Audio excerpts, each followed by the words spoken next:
That's Soda Pup. Hello, and welcome to the Soda Pup Enrichment Lab podcast, where we speak to experts, authors, practitioners, and brands about canine enrichment practices. Join us as we learn from our guests how to help our dogs lead a happier, healthier, and more enriched life. And now, here's your host, Chris Chandler.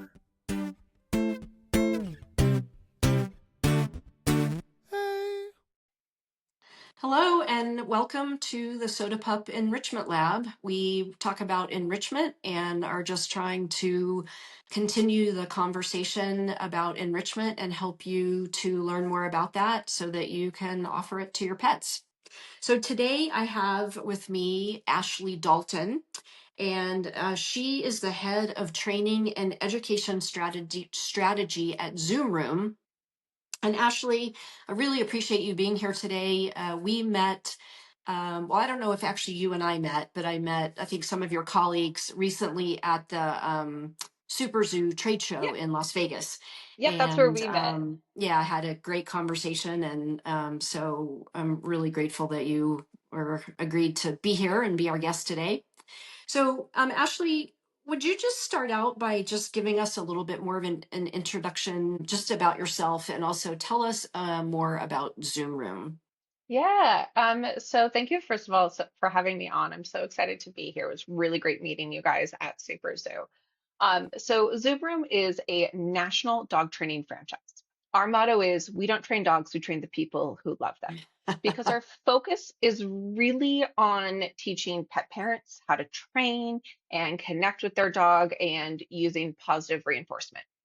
So we offer like group classes, like obedience, agility, puppy training. We also do some private lessons, but we also have gym rentals. So people can actually rent out the gym for 30 minutes if they don't have a backyard or the weather is bad. And we have play groups for dogs who enjoy that and high quality retail. So we really kind of focus on that whole encompassing picture of not just training dogs, but training the people who support them and kind of helping them live fulfilled, enriching lives together. Little bit about me. I have been with Zoom Room for about 5 years now. I actually started working in a location, and I've been with the corporate side for about 3 years. But I grew up loving animals. Like I was that kid growing up. Like I wanted to sleep in the crates because that's where the dogs slept. Aw. All of those sorts of things. And I've always just had this love of animals. In college, I got to do some really exciting internships working with a variety of exotic animals. And I really focused on psychology and behavior and training. So I've worked with things like dolphins, sea lions, porcupines. Wow. But after college, I really kind of felt that pull to get back to my roots with dogs. So I went back and worked in animal welfare and rescue. So I've spent about 6 years working at various shelters and rescues. And I left Washington State, where was my most recent rescue position, and moved to Virginia with my You family. crossed the country. Crossed the country, yes. So we've been here, and that's actually where I found Zoom Room introduction to it. Well, that's great. So when we were talking at the trade show and then just talking on the phone prior to the podcast, one of the things or the thing that we discussed in terms of focusing on today was just talking about or really focusing on a path to enrichment that feels easy and accessible for people. You know, you look on social media and you see all these amazing, things with people using lick mats as canvases and doing all these incredible, putting all these exotic foods in their feeders, their open top feeders, which is amazing. And a lot of people really use that as a creative outlet for themselves. And then it's also great for their dogs. But there are people on the other side who either don't have the time or don't have the interest or just feel or are new to this and feel intimidated when they see that. And so we wanted just to talk today about ways that you can do enrichment that are not difficult and just to offer people some ideas and some education about how they can access it without a ton of effort or a ton of knowledge if you're just learning. Yeah, I think that it's a huge passion project for me. And one of the things that I've loved listening to your previous podcast episodes is how, even though like you've got creators who make these gorgeous bowls that are stunning, I look at them and I'm like, wow, even though that's what they invest their time into, they're still like, hey, it doesn't have to be like that. Right. Sometimes it's creating for them. And we can get really stuck into our own heads of what it should or shouldn't look like. So when I think of enrichment, essentially it's just giving animals the opportunity to express their natural behaviors Right. and meet mental, emotional, and physical needs. I saw that a lot in the zoo setting, but also like in personal life, it can look like so many different ways. I have a full house. I have 3 dogs, including an adolescent husky. He's about 10 months old right now. Oh, We you're in just the brought, thick of it. oh, we are. And he also just got neutered last week. So we're Okay. like having to double down on it. We've got 3 cats, including a new kitten that we just brought home. And then we Wow. also have rabbits. I work Oh, full time and I have a kid. And on top of that, my husband is in the military. So sometimes he is deployed for periods of time. And it's just kind of like me and then my mom who lives with us kind of helping keep things running. wow. So there's a lot for me when it comes to enrichment. I really want to have a variety of options. And that's the beautiful thing is it is so diverse. One of the things that I actually just did, you can see behind me, is we installed a cat tree to the wall and then actually have some boxes up above Oh, for the kitten. Let's see if I can actually move this. So if I'm panning my oh, camera that's up, so you can great. actually see Yeah. that. And that's enrichment. It took a little bit of effort for me to get it together, and I was lucky enough to be able to afford to be able to buy the pieces to assemble them. Um, but now it's there. She's got it. She'll actually run up and stick her head out. If I want Ah, to engage with it a little bit more, I can put some treats or toys up there for her to do right. hunting. So it's a pretty quick, almost like set it and forget it Forget type it. of Yeah. enrichment. Um, so that environmental need to explore, I think, is really important. I think also when I'm looking at enrichment for my animals, like food-based enrichment is usually the first thing we come to. Right. My dogs love to eat out of slow feeders, but there's times where I don't have time to just scoop, mix all of that sort of stuff. So having that ability to pull things from my freezer Right. is really important for me. So do you mean like you've pre-frozen things Yes, in bowls or open top feeders or yes. so tell us a little bit about that, like more specifically, maybe what you do, what you put in them, what your sort of preparation process is. Yeah. So the short answer is it depends. So a little bit extra about myself is I deal with chronic illness. So I've got With a couple what? of chronic illness. Oh, okay. So I have a couple of autoimmune diseases and I also have migraines. So Oh, my ability to perform as like a normal functioning human can really vary depending on day to day. So I right. like to have backup options. Quick and easy with life, how I'm feeling, it's usually kibble. And then we do some sort of like wet food.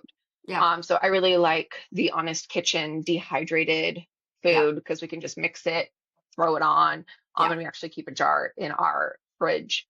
But I also You keep a do, jar of it pre-made, pre-mixed. Yeah. yep, Okay. yep, So if people don't know, Honest Kitchen is like you said, it's a freeze-dried food. It's kind of powdery, and then it's got mhm, maybe some like oats and some other things in it, and you just add water to it, or you can add broth. And we actually use that too. We do a combo of Honest Kitchen and then some freeze-dried kibble that's a little bit larger, mhm. and then some regular kibble, and like mix it all up. So that's a great strategy, because it can be super fast. It is. And it's one of those we can usually set it where we mix the wet food in. Usually it's going to be like on a Sunday night. We've got the ratio down perfect, Yeah. put it in the fridge, and then I can kind of like grab it and go. I do usually like to have a few other easy things in my fridge. So, like non-fat, plain Greek yogurt sometimes to mix in. Um, I don't do raw, mostly because I've got a kid in the house. Everything is spread everywhere. So we do a lot of gently cooked Hmm. prepackaged frozen items. And I kind of just like rotate through protein bases if I remember to pull one from the freezer and defrost it, Right, right, to kind of mix it in. Um, my dogs do all have varying levels of needs. Nova is my golden retriever, and she's a garbage disposal. She'd eat anything I give her, but she has some allergies. So we have to be kind of careful with that, and pick our protein sources. And then the husky, in stereotypical breed fashion, we're still figuring out what he likes to eat and how he likes to eat it. So that has really pushed me on being creative, trying different things. Like, do we add just some warm water? Do I right, need to get some freeze-dried things and sprinkle it in and mix it in? Um, he also seems to like variety, but not too much variety. So we right. kind of have to keep rotating and playing around with it, Yeah, which can get challenging. right. Yeah, so you're really talking about getting to know the specific animal, Mhm. what they like. We have two fairly just one very discerning eater and then one kind of fairly, and so yeah, it's been this process of figuring out what they'll eat. And then I've also found that they're not really interested, like if we do the open top feeders, if we freeze the stuff in there and we offer it like completely frozen, they're not interested. So um so sometimes what I'll do is freeze it, and then if I'm going to give it, I have to remember, but I'll take it out and let it thaw a little bit, and then Mhm. sometimes I have to do something to get them started on it. And so one of our younger dog loves sour cream. And that's really it's high in fat, of course. So I don't use a lot of it, but I'll just do a little layer of sour cream Mhm. on the top. And that gets her interested enough to then keep going. But otherwise, sometimes she's just not food motivated enough to really get into it. So I think that's a really important point, is that there are often things that work for other people, or other people's dogs, that don't work for yours, and that doesn't mean that you're doing it wrong. It just means that you have to figure out what your dog's preference and interest is. Yeah, it can be so discouraging, especially if you're new to enrichment or you're starting to dive in, when you're like, all right, I've got this. And then all of a sudden you put time and effort, and the dog's like, thanks, but no thanks. Um, I grew up, not grew up, but like in my earlier career, we used a lot of Kongs. So that's what we were used to. Mhm. You could stuff them, freeze Right. them. They were fabulous. And one of my dogs, he was actually a res dog. So he was off of a Navajo reservation in the Mhm. Southwest. That boy came up with his own enrichment. He could open doors, screw top jars. Oh no. He was an experience. Really fabulous dog, but you'd give him the Kong, and if it was frozen, he'd just take it and throw it against the wall, throw it against the floor, and pieces would fall out. Right. Bring home a new dog, and she'd get like this far, about a half an inch maybe in, and then she's like, no, that's too much effort. Yeah. Um, We I had a have a dog like lot of that. When Kongs. we offered her one of those, it was something that was weighted at the bottom and you had to tip it to make the Mm-hmm. kibble fall out. And she just looked at us like, I'm not going to play for my food. I know you'll feed me eventually. It's so funny because you're like, yes, you're gonna love it, and then they're like, no. No. So having to pivot, to, okay, wider ones, like the topples or like your honey pot that has the Right. wider openings. Okay, that's a little bit less frustrating Right. for And so my that's the dogs. other thing, is getting to know about your dog's, well, their food motivation. And then, sometimes you have to increase the value of the food or the treat, and then their frustration tolerance. Hmm. Yeah. For sure. It's a lot of playing around, Yeah. which that is one thing that I try to tell people is you kind of like sometimes your dog's gonna be like, yes, I love this, and other times you do need to help them out a little bit more and Yeah, play with it. And just because it doesn't work in this one setting doesn't mean it won't always work. It's you right. just kind of have to experiment and play around with it. Well, and I Um, think that's another good point too, is that sometimes, I mean, some dogs, particularly if they're super food motivated, will just go right for it. But other dogs need more of an introduction. Like we have one dog, and if you introduce a new food and you just put it in her bowl, she'll walk up to it and then she'll pin her ears back and she'll back up and she'll act like you're trying to poison her. oh, And so like new foods just really freak her out. And so mhm, the strategy with that is, just I usually have to start with hand feeding it to her. okay. And sometimes if I offer her something new in the house, she won't eat it. But if I offer it to her outside, she'll eat it. Or if I offer it to her on a walk after I've kind of primed her with treats that she's familiar with, she'll eat it. So so sometimes you do have to help them not be afraid of something new or just learn how to use the new toy or the enrichment device. Yeah. Yeah, we that your comment about like being afraid of the food reminded me is just recently we went to a local farmers market and they were selling eggs and they also had chicken feet. I Ah, love chews. We do a lot of chews for my dogs. We'll take like tracheas and make uh-huh. cannolis, so we'll put stuff in. And Right. I like to have options, quick chews, longer lasting chews. And chicken feet and duck feet are some of my favorites because I'll usually put them in some frozen enrichment and make like a little split popsicle thing. And Foot popsicle. That's right. someone opens my freezer door and they're like, "What is in there?" And I'm like, "That's all the good stuff." But my daughter was like, "I want to buy this for Fenris, our husky." So she pulled out her own money to pay for it, Aw. and then we were like, "Okay, now we have to buy some for the other dogs." We come home, she hands it to Fenris, and he's terrified of it. I've never had a dog afraid of a chicken foot, but he was like barking at it and bouncing at it. So we did like we picked it up, we kind of brought it back, we did some sniffing, ended up eventually feeding it to another dog. But it was one of those where I was like, I've been doing enrichment for years, working with dogs for over a decade. I've never had a dog afraid of a chicken foot Yeah. until now. And I had to rethink everything. Our trainer recently recommended goat ears as a chew. And so and they're not very expensive. And so I was like, oh, well, that's interesting. And so I bought two and I brought them home.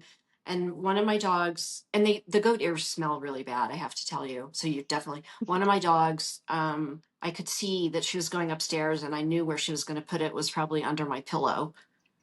So I was like, so I ended up just taking it from her, and our other dog took it outside and just put it on the ground and then just used her nose to brush grass and dirt and pine straw over it. So neither one of them would ate them. They just both stored them. Um, Good catch on the pillow, though. yeah. That's not how you want to Yes. like go to bed at night and have that there. Yeah. Yeah, so I mean that's the other thing is again, it's like things that one dog might really love. Like shoot, I really have gotten to the point where I don't offer them those kinds of items because I so far I haven't found one that they'll actually eat. They just go hide them places. Hmm. And while sensory like can be great, and that is a form of enrichment, it's not necessarily something that you want to be investing a lot of money on random animal body parts that your dogs aren't actually going to chew, and then they just kind of like build up around your house. So I Right. totally get that. One of in training, there is a speaker who speaks at like a lot of like clicker training conferences, Dr. Susan Friedman. And she Uh-huh. says behavior is a study of one. And that's one of the biggest things that I always come back to when I'm looking at the individual is this might be like my go-to thing that I do for my dogs, for my other animals, but I have to look at each individual and be able to pivot Right. off of that and change Right. it. And Right. that can be hard and discouraging Yeah. quite a lot sometimes. Yeah. So It sounds like, so you mentioned things that you use, like different kinds of chews, like the chicken feet, duck feet, the trachea. Are there other um, kinds of food enrichment, like specific things that you like to use? Yeah, we do a lot of slow feeders. I, again, tend to be particular, leaning towards things that I can easily throw in my dishwasher, Yeah. that don't require a lot of cleaning. Those kind of tend to be our go-tos for meal times. Okay. And it also doesn't require as much supervision. Right. I do have to kind of pick. I have a couple of the mandalas, and I Yep. love them. I have to be careful because Nova will just chew on them and eat Yeah. them. Yeah. So I kind of have to like prep and freeze ahead of time. So I like to rotate depending on duration Right. and activity. So in my freezer, I have various lick mat like items that I can fill with broth, yogurt, maybe some freeze-dried kibble or chews on there. And then I do a lot of like popsicles that I can Mhm. pop out, kind Right. of grab and go that way. I do also have a few of the slider puzzles where you can put the treat Oh, in yeah. and they have to do something to get to it. Those I don't pull out as much because Brad, the dog I talked about, the res dog, he liked to take them to the top of the stairs and just throw them down the stairs. It's a Um, good way to get the stuff out. you know what? It worked. Not necessarily the way I wanted it to work, but it worked. Yeah. So I kind of like put those away, don't use those as much, but I'll rotate them in and out as needed. And then we also do snuffle mats. I don't usually Oh, feed like mealtime in snuffle mats, uh-huh. but I will for calming activities or if like I'm getting on a call and Right. Yoshi's like, Mom, I want to do something. She's my cattle dog mix. Then I'll be like, all right, let's pull out the snuffle Right. mat, let you do that way, to kind of get that foraging behavior. But I can't Right. give snuffle mats to the husky because he just takes them and he shakes them and then he goes and finds the food that way. So I like to rotate through my various things, but I also have a lot of cardboard boxes. Sometimes I will put some kibble or treats in cardboard boxes. I have a Yep. massive stack in the corner of my office. But then we'll also do shredding. So Yep. Nova and Okay. Fenris both really like to shred. Uh-huh. Um, so I'll also just give it to them. It's not Yeah. food, but I'll just be like, all right, you've got some feels. You seem a little Yeah. antsy. Let's go ahead, give you a box to shred and kind of go.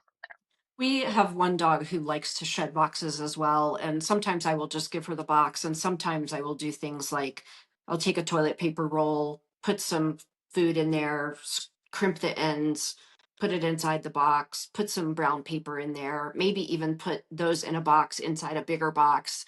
And yeah, she just likes, well, she likes to try to find the treats, but she just likes to tear up the boxes as well, which Oh, um I mean, as I understand it, that's one part of the like the hunting cycle, and different dogs can really like different parts of that cycle, and that's, I guess, the part of like the evisceration part where they like to like tear and shred. So that would be another thing, is for people to learn more, and we've had some guests talk about it on the other podcast episodes, but to learn more about that cycle, like I probably can't tell you all the steps of it. You might be able to, but the seeking, the finding, the shredding, the mhm. evisceration, and then the consuming. And so different dogs tend to like different parts of that.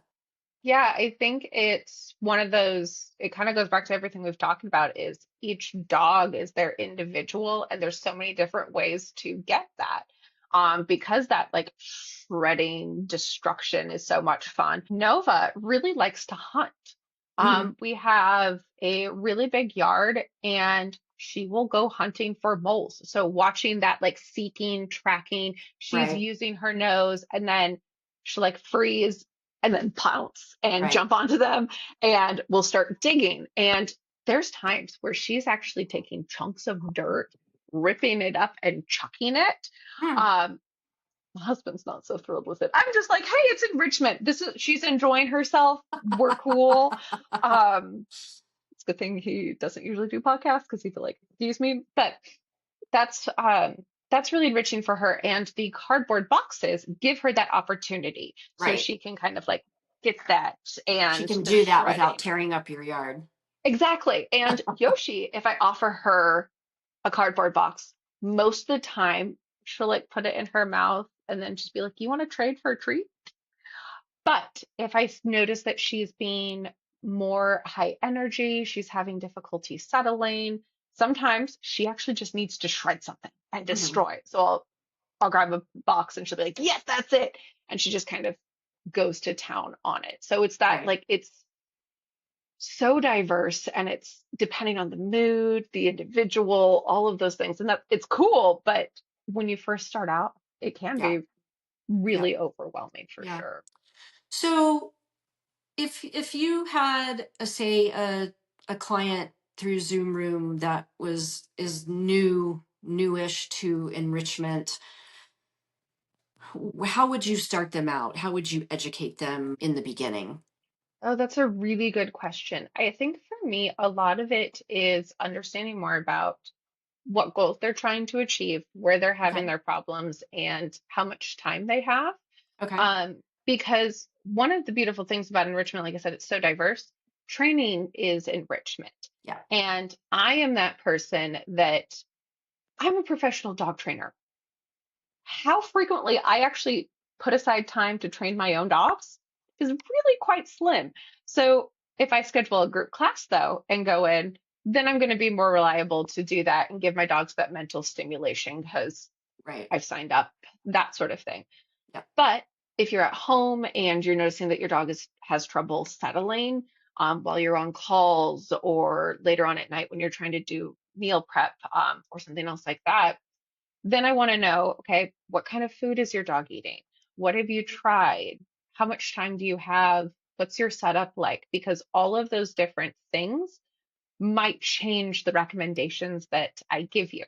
My Right. go-to tends to be stuffable toys, like topples or like the pots that you guys Right. have. It's a food-based enrichment. Exactly, because it's easy. Usually it's something that you can throw some things in. It doesn't have to look pretty. You can freeze it, pull it out, boom, you're good to go. Right. Those tend to be the ones that I recommend people going towards, but depending on if the dog likes to run, I do love a good flirt pole as Oh, okay. well. So can you Uh, describe to people what a flirt pole is if they don't yeah. know? So flirt poles are like giant cat toys. That's what Yeah. I like to think of them is you've got a usually it's like PVC pipe and then some sort of like bungee cord and then a toy attached. And it goes back to that like chasing, running, tugging Right. actions. So I use them actually quite a lot with my own personal dogs as ways for them to get their high energy out, giving them the opportunity to tug, pull. And for me, again, as somebody, I can't run. I would like to be a runner. Hmm. Physically, I can't do it. And sometimes a lot of movement can be hard, depending on like how I'm feeling. But a flat pole, I can usually just stand somewhere and swing it around Right. Right. approximately, and then they have that opportunity for that energy outlet. So Right. that is something like that toy play that I will recommend clients have, but a lot of it is going to depend on who they are, what their circumstances is, and kind of be a little bit more prescriptive about it Yeah. to really find what works for them. I think what can happen is, and I'm guilty of it, is I get so excited about behavior, training, I will go off the deep end and it can get really overwhelming. And I might say, oh, this thing could be good for your dog, this thing, that thing. You could do this. That's so much, and it can be really overwhelming. So when I'm working with clients, I really try to narrow it to, okay, let's pick one thing to Right. start with. Yeah. And we go from there and we can talk about, did this work? Did this not work? Just because it didn't work doesn't mean it failed. We Right. learned something from it and kind of Yeah. move forward from there. Yeah. And again, that it's a process of learning what interests your particular dog. So you were just talking about a couple things when we were talking about the box shredding and the flirt pole. Those are things for dogs that are not so food motivated. Do you have other ideas for dogs that are not food based Mhm. enrichment that would be easy for people to do? Honestly, one of my favorite things is scent work or nose Is what? work. Oh, nose Like work. scent work, nose work, yeah. Yeah. Um, because their noses work so well. Yeah. And when I used to work in rescue, enrichment was a really big thing for increasing the quality of life Mhm. for the dogs, and decreasing stress levels. But because they were in that shelter environment, um, they were usually quite stressed, which meant they had upset tummies. So we had to be very careful about what we could give them food wise. So we did activities such as scent work. There was a wonderful volunteer who is actually a professional trainer, and she would come in and do nose work with the dogs.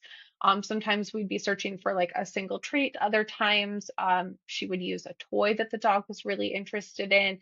She'd actually just set it up in some boxes and just kind of start that seeking, searching, which was Right. really beneficial for the dogs. Yeah. We also would do essential oils. So we would put some essential oils in spray bottles, and then a volunteer would come grab one and walk through the kennels and just spray it into the air as a different Hmm. sort of like sensory olfactory experience. Right. Novelty can be great for some dogs as well. So we would do car rides if they could, or just kind of going somewhere new, sniffing, Yeah. Or seeing, even going, exploring. I go sometimes, particularly with our younger dog, just to like a new park or a new place, or even on, we have a route that we usually walk in our neighborhood, but there are little kind of little places I can go, little offshoots. And so sometimes I'll take those places and just give them, 5 minutes to just follow their noses and sniff.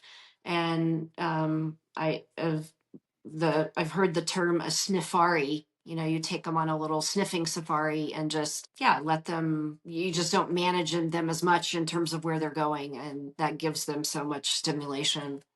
I love the term sniffari so much. I remember when I first saw it, I was like, this is the greatest word ever because it's fun, but it also is that they get to explore, they like letting them lead. And I Yeah. think one of the things for people is get those ideas, get creative, and like seek that inspiration, which is one of the things I love about social media is because new things pop up. You might see somebody who's done something, you're like, I never even thought about doing that. That's so cool. Yeah. But it's also about sometimes putting aside what our normal expectations are and helping increase that agency for our Yeah. animals. I do have conversations with clients who are like, my dog, we go on, an hour-long walk twice a day. And then I want to talk about, okay, what kind of walk is it? Is it a structured walk? Is it a Right. sniffy walk? Where do you go? Because if they're just walking, but it's not necessarily, we're just walking, get our steps in. Sometimes that's not as effective as a shorter walk where it's more of that safari Right. route. Right. So kind of being open to the different ideas of what that could look like, I think is really important as well. Yeah. Yeah. That's great.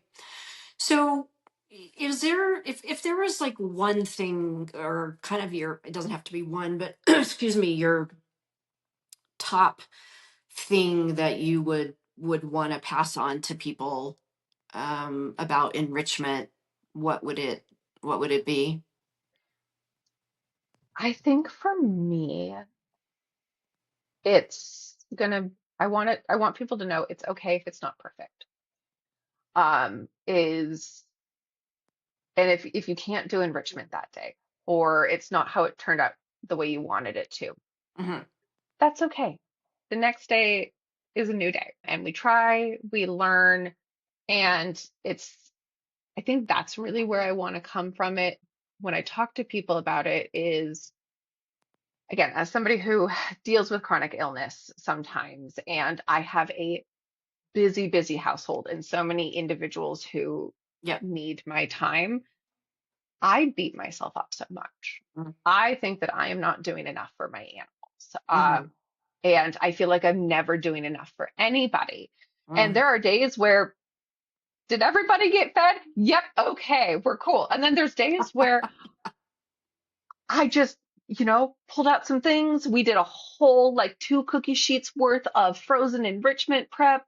We're good to go. Every dog got, a snuffle net session, and we did a training session, and two wildly ends of the spectrum. And Yeah. it's okay. Is sometimes you just gotta keep on keeping on, Yeah. trying it. Be kind to yourself, Yeah. I think is Well, and I important. really like to just your stress on the idea of it's an experiment, and through experimentation, if you just watch and you pay attention, then you continue to learn about your animals, and then that makes it a little bit easier to offer them what they really like and what they really need. So that's a great. My um I've had a lot of rabbits, and I had one that she really liked. We use food puzzles with them as well. And she liked to grab things and shake it, and like small pieces of paper, tiny cardboard chunks, she'd throw it and chuck it. And my husband, when we were dating, he came home one day and he had this like little wobbler food puzzle thing. And he's like, I thought she would like this. So you could kind of like pour some of her Timothy hay pellets in, and she could knock it around and chuck it. For sure, that was the day I was like, all right, I'm going to marry you. Because he thought about it, he saw it. Yeah. I give it to the bunnies I have now, and they're like, no, No, no, that's right. thanks, that's not us. But it's appreciating all the different intricacies and personalities of these Yeah. creatures that we share our lives with. Yeah. Um, and understanding that it's not all going to be the same. Yeah. And it's frustrating and fun at Yeah. the same time. Yeah. Yeah. So I have one last question for you. If you were a dog, what kind of dog would you be? It can be truly or aspirational or whatever you want it to be, really. Aspirationally, I think I would love to be a husky. Uh, That's what I grew up loving. In a different life, I would be living in the middle of nowhere in Alaska with a bunch of huskies and doing things like sled dog stuff. all right. And they're athletic, and I really wish I could like be nimble. Yeah. Um, in reality, I am probably my cattle dog mix, Oh, where slightly neurotic, like we're using labels here. Very perceptive, smart, fun, sometimes a little cautious. That's who I am, I think. If you ask anybody, it's not just what kind, it's this is me in dog form. aw. That's sweet. Well, I just really want to thank you for being with us today and helping us learn more about enrichment and being willing to pass on your knowledge. For having me. I really enjoyed this conversation. And again, I love what you guys are doing. Thank you. And I'm really enjoying the podcast. And I think this is a great conversation. I just love the take that you guys have been having on it. And I think it's so important for Yeah. sure. Thank you so much. Well, thank you. I appreciate it. Thanks. Thank you for listening to this episode of the Soda Pup Enrichment Lab podcast. We hope you've learned new ways to keep your dog enriched and entertained. You can find more information about our guest and how to contact us in this episode's show notes. You can find this podcast wherever you get your podcasts. You can also view it on the Soda Pup Enrichment Lab YouTube channel and on our website at sodapup.com. If you enjoyed this episode, you can help us by subscribing, by recommending the podcast to others, and by leaving a review. Thanks. We'll see you next time.